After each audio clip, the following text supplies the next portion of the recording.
você. Hoje eu quero deixar uma palavra no seu coração, cujo tema é: qual tem sido o seu legado? Qual é o seu legado? O que você tem feito para deixar um legado aqui? Suponhamos que de hoje para amanhã você morra, ou agora você aconteça alguma coisa com você. A gente sabe que você pode sair na rua e algo acontecer. Isso pode acontecer. Você está aqui nessa terra e isso é uma coisa que pode realmente acontecer. E eu quero falar uma coisa com você hoje. Se você morresse hoje, qual seria o seu legado? Eu faço alguns cursos pela internet e tem alguns cursos que eu faço em que a pessoa, aí uma sempre entrevista a outra, né? Às vezes até do mesmo ramo ou do ramo parecido, e ela pergunta assim: cara, qual é a sacada? Se você morresse hoje, qual é a sacada que você queria deixar para o seu filho? Eles falam isso. Aí o cara fala, explica, né, a sacada que ele acha que tem que ser. Aí cada um explica uma coisa e tal. E aquilo seria o legado que o filho dele ia lembrar para sempre. Porque se, tipo assim, vamos dar um exemplo, que o cara gravou esse vídeo hoje e amanhã acontece alguma coisa. Quando esse filho ver esse vídeo, cara, ele nunca mais vai esquecer. Esse vai ser o legado que o pai, né, vai deixar. E qual tem sido a história que você tem construído para deixar um legado? Será que você teria algum legado? Como que as pessoas lembrariam de você?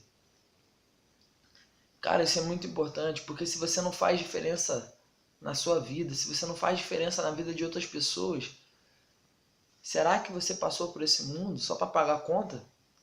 Será que você tem passado por esse mundo para conseguir cargos no emprego? Será que você tem passado nesse mundo para ter que acordar de manhã, trabalhar, vir para casa, dormir, acordar de manhã, trabalhar, vir para casa, torcer para chegar um final de semana, porque aí no final de semana você descansa? Será que você tem vivido para isso? Será que sua vida tem girado em torno disso? Tem caído numa rotina que é essa? Será que você tem sido diferença nas outras pessoas? Será que você tem sido diferença na sua casa? Será que você tem sido diferença na sua família? Será que você tem marcado por onde você passa? Marcado os seus filhos, marcado a sua esposa, marcado os seus amigos? Será que você tem marcado as pessoas ao seu redor? Ou será que você é mais um que passa por essa vida? Ou será que é mais um que vai passar por passar? Vem passar para pagar a conta. Por que eu falo para pagar a conta?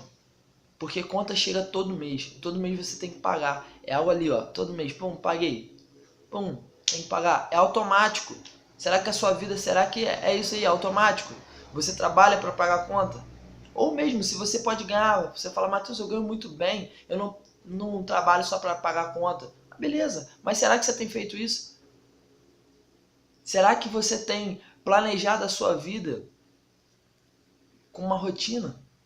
Você pode viajar, pode fazer tantas coisas, mas será que você tem marcado?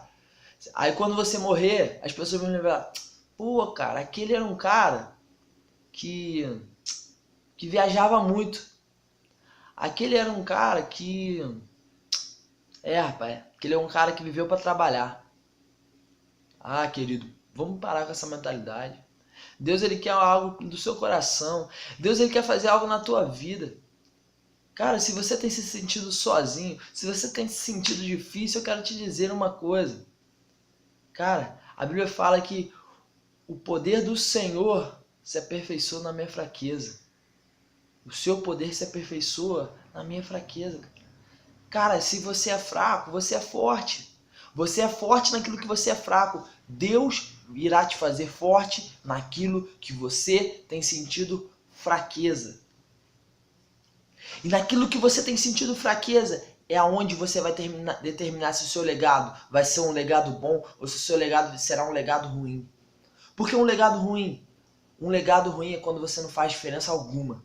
Quando você passa por essa terra sem fazer nenhuma diferença. Faça a diferença. Faça a diferença por onde você passar. Marque pessoas, marque vidas por onde quer que você passar. Não seja mais um que passe por vida de pessoas sem marcar, sem fazer a diferença.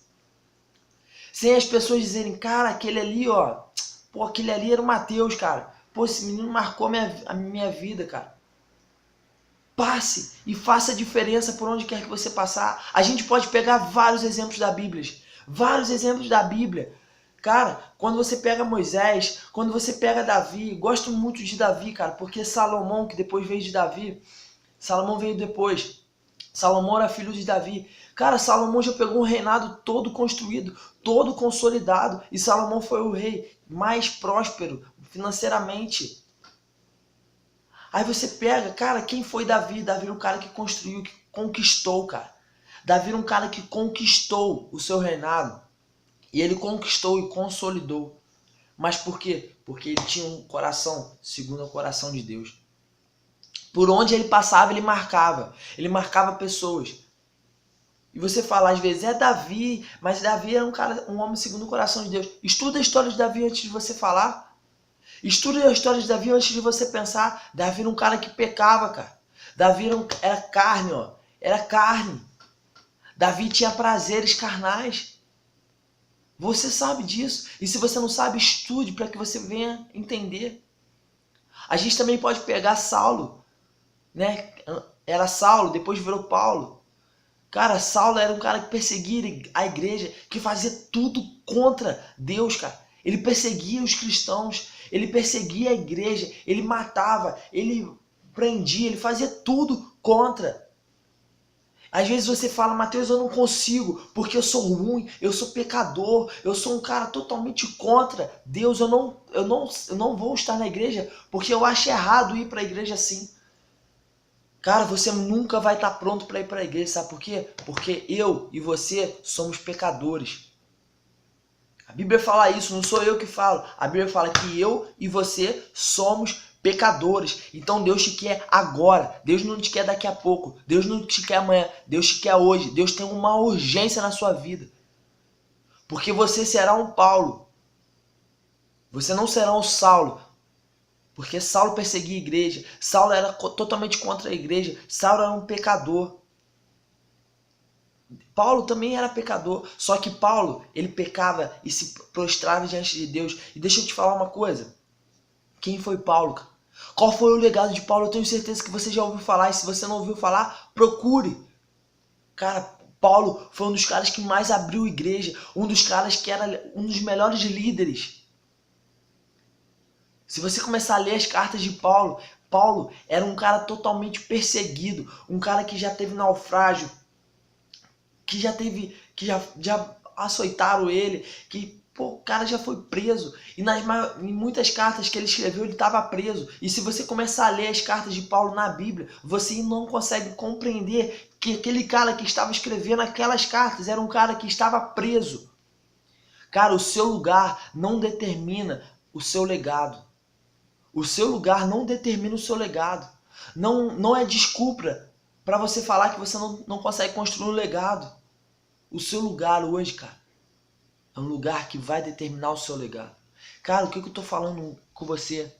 O seu lugar, aonde você está hoje, se você está se sentindo bem ou mal, se você está num ambiente favorável ou não, não vai determinar se você vai marcar as pessoas ou não. Se você estudar a história de Samuel, cara, quando Samuel estava na sinagoga aprendendo com Eli, Samuel via todo o erro que tinha Ofni e Finés, que eram filhos de Eli, que eram sacerdotes. Cara, tinha uma regra para você ser sacerdote. E eles faziam tudo contra. Eles prostituíam em frente às sinagogas, que eram as igrejas.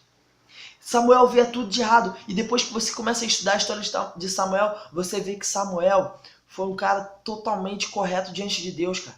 Foi um cara que ungiu Davi. Se você começar a estudar a história da Bíblia, você vai ver que o ambiente não influenciava. O que influenciava era a decisão que as pessoas tomavam e ia a favor daquilo que Deus tinha. Elas entendiam o plano de Deus para a vida delas e independente da situação, independente do ambiente, elas prosseguiam, sabe por quê? O objetivo delas era marcar a história. O objetivo delas era ter um legado. E qual tem sido o seu legado hoje? Se você morrer, o que as pessoas vão falar de você hoje? O que as pessoas vão lembrar daquilo que você fez? Porque as pessoas não lembram daquilo que você deixou de fazer. As pessoas lembram daquilo que você fez. E será que você tem feito? O que você tem feito para marcar a história? O que você tem feito? Então, querido, eu quero deixar essa palavra no seu coração. O que você tem feito? Faça. Pare de reclamar, pare de murmurar, pare de achar erros em outras pessoas, porque o erro principal está em você, o erro principal está lá dentro de você, está no seu coração, está nas suas emoções. E cara, esqueça tudo isso e viva uma vida correta com Deus. Marque pessoas, marque vidas, tenha um legado. As pessoas mais infelizes são as pessoas que pagam conta. Forte isso, forte. As pessoas mais infelizes são as pessoas que pagam conta, sabe por quê? Elas reclamam de tudo, reclamam do salário, reclamam do trabalho, reclamam da vida, reclamam da família, de tudo, reclamam da igreja, se você tem ou não uma igreja. Porque aquelas pessoas que não vão à igreja, quando ouvem algum assunto de igreja, elas também reclamam. Sabe por quê? Porque elas são infelizes, porque elas não marcam história, elas não constroem um legado. Construa um legado. Isso depende de você, não depende de mim. Para que eu possa construir um legado, não vai depender de você. Isso depende de mim. Isso é uma decisão minha. E não é Deus que toma essa decisão. Sou eu. Então, cara, vai à frente. Vai com Deus, cara. Vai com Deus, cara. Faça tudo aquilo que Deus tem planejado para sua vida. Se você é ou não evangélico, se você é cristão ou não, se você segue os caminhos do Senhor ou não, cara, esqueça tudo isso e passa a seguir. A Bíblia fala que Jonas, quando entrou na cidade de Nínive, Nínive é uma cidade inimiga, ele fala, a pregação dele, a evangelização dele era o seguinte: ou vocês morrem ou vocês se convertem, porque Deus tinha falado que em 40 dias aquela cidade seria destruída. E eles precisavam se converter aos caminhos do Senhor. Imagina Jonas, um cara que era inimigo, entrar numa cidade e falar, ou vocês morrem ou vocês se convertem. E assim é a sua vida hoje. Ou você morre espiritualmente, ou você se converte. Existem pessoas que não só morrem espiritualmente, mas morrem fisicamente. Eu tenho vários testemunhos que eu até poderia falar, mas eu não posso falar por questão de respeito. Cara, então largue tudo aquilo que você tem, largue todos os seus pensamentos, largue todo o seu orgulho, largue todo o contrário que você tem contra a igreja. E siga Jesus, cara. Siga Jesus, porque Ele sim é o caminho, Ele é a verdade, Ele é a vida. Se conhecereis a verdade vos libertará. Então se liberte de tudo aquilo que você tem pensado, de tudo aquilo que você tem visto, de tudo que você tem ouvido. E cara, siga Jesus, leia a Bíblia. Se você não tem forças, comece a ler, pede ao Senhor, porque o Espírito Santo vai estar pedindo por você, vai estar intercedendo, porque a Bíblia fala que nós não sabemos orar, nós não temos o conhecimento da oração, nós não temos essa força, nós não sabemos realmente orar e Ele geme com gemidos inexprimíveis. Então, querido, essa é uma palavra que eu quero deixar no seu coração. Curta o meu canal, compartilha e principalmente eu quero falar com você, vou até repetir, compartilha, porque as pessoas precisam ouvir um direcionamento de Deus. As pessoas precisam ser mudadas. Temos vivido dias difíceis, mas acreditamos no Senhor que esses dias mudarão. Porque o Senhor que reina sobre toda a nossa cidade, sobre todo o nosso país, sobre o nosso mundo por inteiro. Amém, querido? Então eu queria deixar isso no seu coração.